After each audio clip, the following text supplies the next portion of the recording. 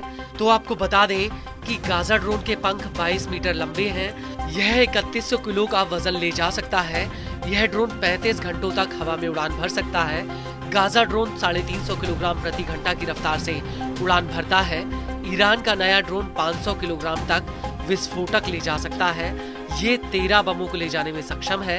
इसकी मारक range 1000 kilometre है और इसकी ऑपरेशनल रेडियस 4000 किलोमीटर तक है।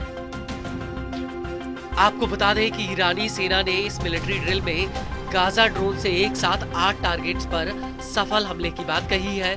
लेकिन इस सब के बीच आपको ये भी बता दें कि गाजा ड्रोन एक लौता ऐसा हथियार नहीं है जिसे ईरान ने अपने बेड़े में शामिल किया हो, बल्कि अब पुतिन ने अपने सुखोई 35 लड़ाकू जेट्स ईरान की सुरक्षा के लिए भेज दिए हैं। और ये पहली बार है जब ईरान ने रूस से सुखोई 35 जेट्स खरीदने की बात भी कबूल की है। इसको लेकर स्टूडेंट न्यूज नेटवर्क ने ईरानी कमांडर अली शादमानी का हवाला देते हुए कहा है कि रूस ने ईरान को पहले ही सुखोई जेट्स भेज दिए हैं।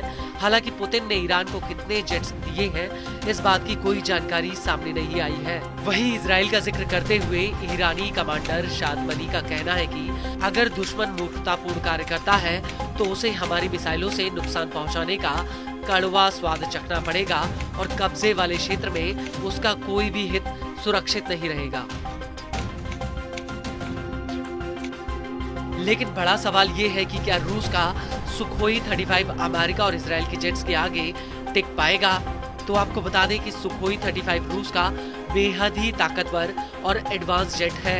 इसको लेकर रूस की तास न्यूज एजेंसी का कहना है कि Sukhoi 35 multi role fighter jet है। इसमें एक पायलट के बैठने की जगह होती है। इसका लेटेस्ट वर्जन 20,000 मीटर यानी 65,600 फीट की ऊंचाई पर उड़ान भर सकता है। इसकी अधिकतम स्पीड 2500 किलोमीटर प्रति घंटा है। इस सब के बीच बड़ी बात यह है कि नवंबर 2023 में ईरान ने रूस के साथ इन जेट्स को खरीदने की एक डील की थी। हालांकि उस वक्त भी ये बात साफ नहीं हुई थी कि आखिर ईरान कितने जेट्स खरीद रहा है। और इसके बाद नवंबर 2024 में ईरान और रूस ने एक व्यापक रणनीतिक साझेदारी की डील की थी। हालांकि इस समझौते में हथियार खरीद का कोई जिक्र नहीं था, लेकिन उस वक्त दोनों देशों ने ये जरूर कहा था कि वो सैन्य तकनीक सहयोग करेंगे। आपको बता दें कि ईरानी एयरफोर्स के पास कुछ दर्जन भरी एयरक्राफ्ट बचे हुए हैं। इसमें कुछ रूसी जेट्स हैं। इसके अलावा ईरान के पास 1979 की इस्लामिक क्रांति से पहले खरीदे गए अमेरिकी मॉडल के एयरक्राफ्ट हैं जो अब बूढ़े हो चुके हैं।